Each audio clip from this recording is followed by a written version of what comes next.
वालेकुम dear student, welcome to my channel easy math Ghulam Mustafa. एक नई वीडियो और नए टॉपिक के साथ आप लोगों के सामने हाजिर हूँ। आज हम चैप्टर नंबर 10 की रिव्यू एक्सरसाइज करेंगे। इस चैप्टर में हम लोग ये पढ़ेंगे कि कॉन्करेंट ट्राइंगल्स क्या होती है। मैं आप लोगों को साथ साथ ये भी बताऊंगा इसका मकसद क्या है और ये हमारी प्रैक्टिकल लाइफ में क्यों यूज़ होती है। तो क्योंकि हम मेरे चैनल का मकसद ना सिर्फ पढ़ाना है बल्कि आप लोगों के कॉन्सेप्ट क्लियर करना है और आपके लिए मैथ में आसानियां पैदा करने से पहले जो मेरे चैनल पर न्यू कमर हैं वो मेरे चैनल को सब्सक्राइब कर दें और बेल आइकन को प्रेस कर दें ताकि उनको मेरी नई आने वाली वीडियोस मिलती रहें। तो हम वीडियो को स्टार्ट करते हैं। सबसे पहले हमने ये देखना है कंपोनेंट ट्राइंगल्स क्या होती हैं।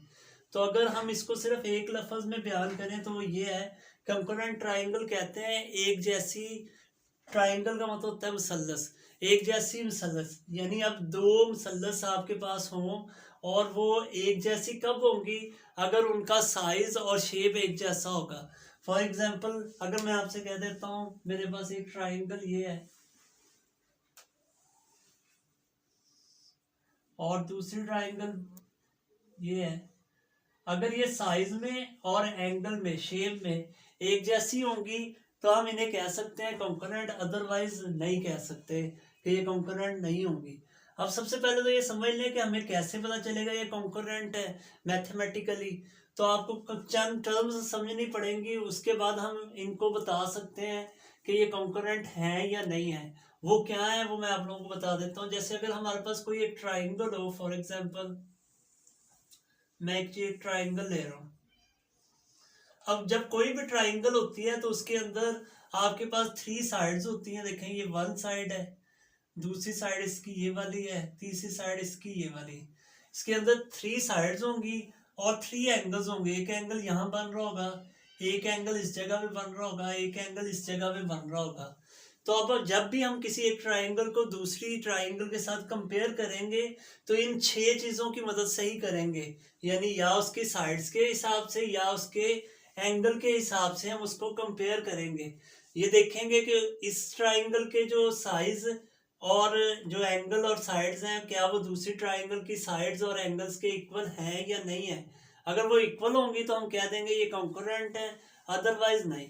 अब वो कैसे चेक करते हैं, अगर फर्ज करें दो हमारे पास जैसे यहाँ पर ट्राइंगल्स हैं तो आप कॉन्करेंट के लिए पहली बात तो ये इनके दरमियान कंपेयर करने के लिए हम जो लफ्ज यूज करते हैं मैथमेटिकली, आपने ये वाला एरो देखेंगे। इस एरो का मतलब होता है one one क्रॉसपोंडेंस, one one क्रॉसपोंडेंस,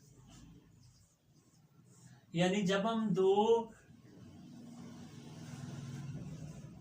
triangles को चेक करेंगे क्या वो उनमें एक एक की मुताबिकत है, यानी वो आपस में बराबर है या नहीं, तो हम ये वाले साइन को यूज करेंगे। फॉर एग्जांपल हमारे पास ये अगर एक ट्राइंगल है ए बी सी और दूसरी सी, दूसरी ट्राइंगल को हम कह देते हैं डी ई और एफ। तो जब हमने इनके दरमियान क्रॉसपोंडेंस देखनी है तो हम यही करेंगे कि ए बी सी को कंपेयर करना है हमने किसके साथ, डी ई और एफ के साथ। तो हम दरमियान में ये वाला साइन लगाएंगे। इस साइन का मतलब ये है कि हम इस ट्राइंगल को इस ट्राइंगल के साथ कंपेयर कर रहे हैं, क्या ये कॉन्करेंट है।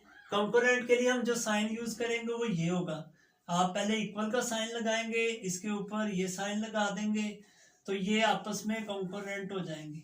और कॉन्करेंट कब होंगी, जब उनके एंगल्स या साइड्स इक्वल होंगे। अब वो मुख्तलिफ तरह से हम चेक करेंगे, उसका कई तरीकेकार है। अच्छा, जहां पर भी हम कहीं पे आपको एस लिखा नजर आएगा, इसका मतलब पहली बात तो ये समझ लें साइड होगा, और कहीं पे ए नजर आएगा तो इसका मतलब होगा एंगल। अब ये मुख्तलिफ तरीकों से चेक किए जा सकते हैं। मसलन या तो हम ये करेंगे कि पहले ट्राइंगल की तीनों साइड्स देखेंगे, अगर वो दूसरी ट्राइंगल की तीनों साइड्स के इक्वल है तो फिर भी हम कह देंगे वो ट्राइंगल कॉन्करेंट है। या हम ये कह सकते हैं कि अगर एक साइड किसी ट्राइंगल की और उसके दो एंगल, बाकी दूसरी ट्राइंगल की एक साइड और दो एंगल के इक्वल होगा, फिर भी हम कह सकते हैं कि वो क्रॉसपोंडेंस है, यानी उनके दरमियान कंपोनेंट ट्राइंगल बन रही है। या आप ये भी कह सकते हैं कि अगर एक साइड एंगल साइड और दूसरी की भी साइड एंगल साइड ही एक जैसी है तो फिर हम कह देंगे कंकरेंट है। ये मुख्तलिफ सूरतें मैं लिख रहा हूँ जिसकी शक्ल में हम इनको कॉन्कोरेंट कह सकते हैं। एंगल साइड एंगल भी हो सकती है।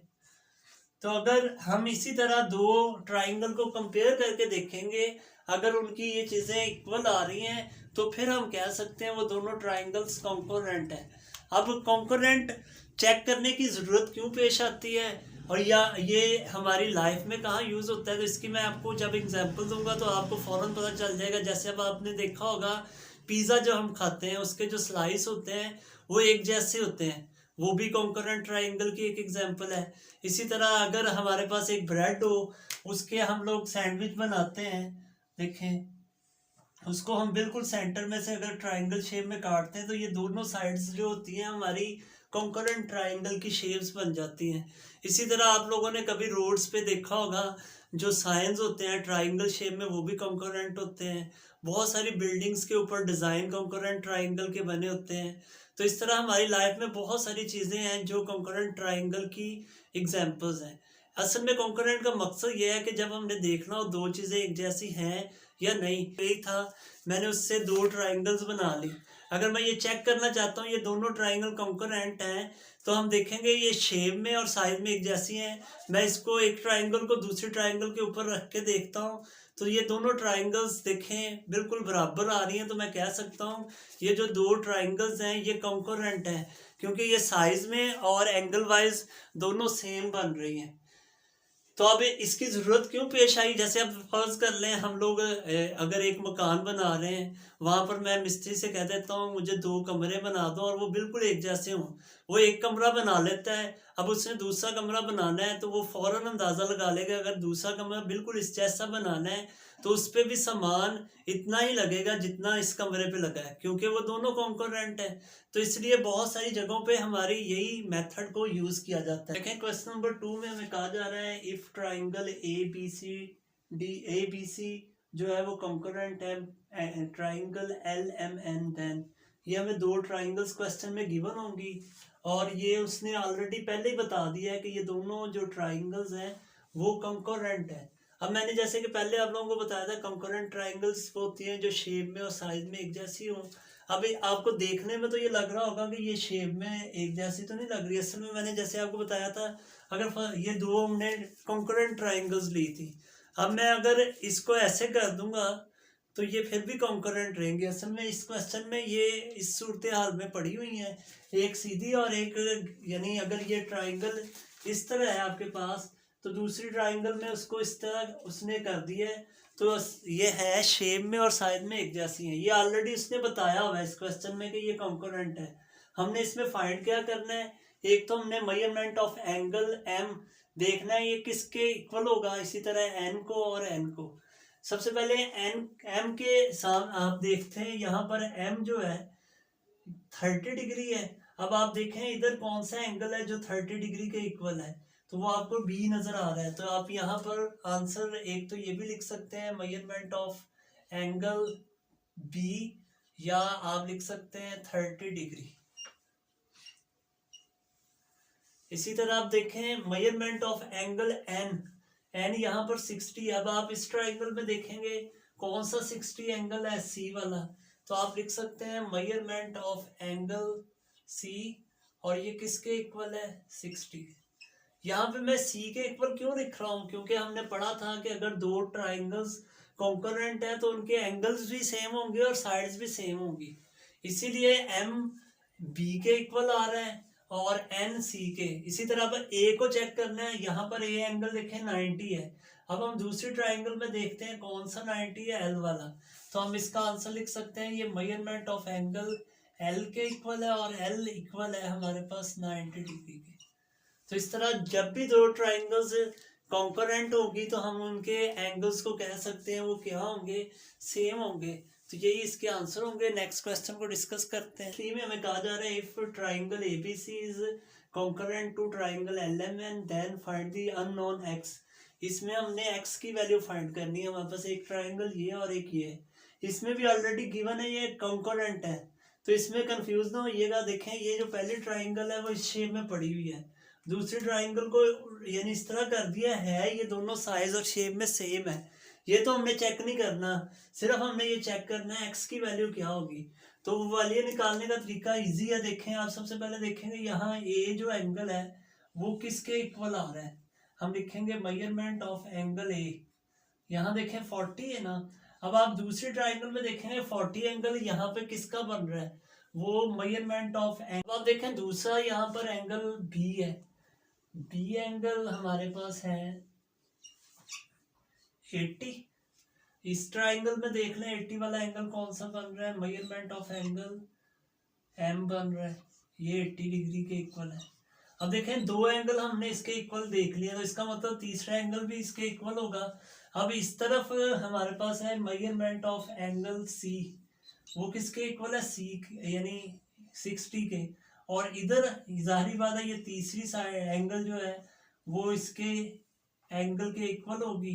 क्यों होगी, क्योंकि हमने पढ़ लिया है, देखें ये 60 है और ये क्या है x है, तो x डिग्री बराबर होगी 60 डिग्री, क्योंकि ये दोनों ऑलरेडी क्वेश्चन में कहा गया है कंकरेंट है।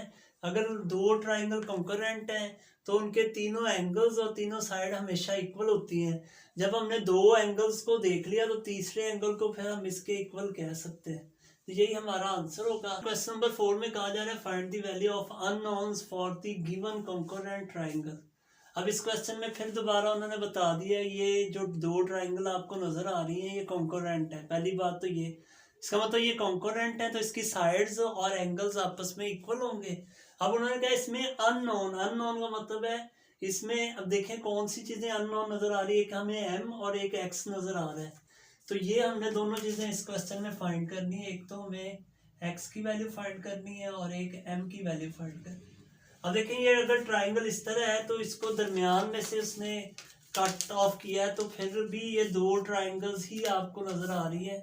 ये हमारे पास फिर भी दो ट्राइंगल्स बन जाएंगे अगर हम इसको दरमियान में से ऐसे काट, और ये कंकरेंट होंगी। तो यही फाइंड करते हैं हम लोग इस क्वेश्चन में। तो हमें इस क्वेश्चन में, अब देखें अगर ये दोनों ट्राइंगल्स कंकरेंट हैं, पहले एंगल को देखते हैं, ये वाला एंगल फिर इस एंगल के इक्वल होगा। तो यहाँ पर ये एंगल किसके इक्वल हमें बताया जा रहा है, हम पहले यहाँ लिख लेंगे मेजरमेंट ऑफ एंगल जो सी है वो कंकरेंट होगा मेजरमेंट ऑफ एंगल बी के, यानी इन दोनों को इक्वल रख लेंगे। तो इसकी वैल्यू हमारे पास क्या है 5x plus 5 degree is equal to, यानी कंकरेंट है किसके 55 डिग्री के। यहाँ से हम x की वैल्यू फाइंड करेंगे, ये 5 इस तरफ ले आएंगे, ये माइनस हो गया, तो हमारे पास ये 50, और यहाँ से अगर हमने x की वैल्यू फाइंड करनी है 5 इस तरफ आकर डिवाइड, क्या आंसर आ रहा है ये हमारे पास 10 आ रहा है। तो इससे हमें पता चल गया कि x की वैल्यू जो है वो 10 है। अब दूसरे नंबर पे हम m की वैल्यू फाइंड करते हैं। तो अब देखें ये वाली साइड इस साइड के इक्वल होगी, तो हम फिर लिख सकते हैं जो बी सी साइड है हमारी, बी डी साइड वो इक्वलेंट होगी डी सी साइड के। अब देखें बी डी का आंसर जो है वो है 5m लेंथ है -3 और सेकंड की है 2m प्लस 6। यहाँ से m की वैल्यू आपने फाइंड करनी है, m वाली वैल्यूज एक तरफ कर लें और कांस्टेंट एक तरफ करें, ये 3m इज इक्वल टू 9 और m हमारे पास बन रहा है 3, तो ये m की वैल्यू आ जाएगी।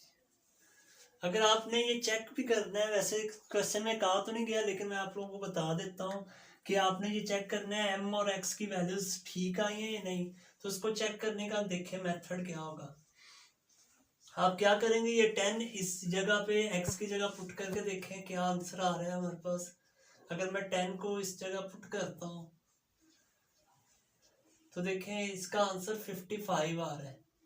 तो ये 55 ही आना चाहिए था क्योंकि ये दोनों एंगल्स कंकरेंट है, तो दोनों के आंसर सेम होने चाहिए थे। इसी तरह m की वैल्यू इन दोनों में पुट करके देखें, ये दोनों भी इक्वल आनी चाहिए। अगर ये इक्वल आती हैं तो इसका मतलब आपने m सही निकाला है। मैं दोनों जगहों पे ये पुट करके देख लेता हूँ। m की वैल्यू हमारे पास आई है 3, अगर मैं 3 पुट करता हूँ तो देखें हमारे पास आंसर क्या आ रहा है, यहाँ 15 माइनस 3 हमारे पास क्या बन रहा है 12, और ये 6 प्लस 6 ये भी 12। इसका मतलब हमारी m और x की जो वैल्यूज हैं वो करेक्ट है।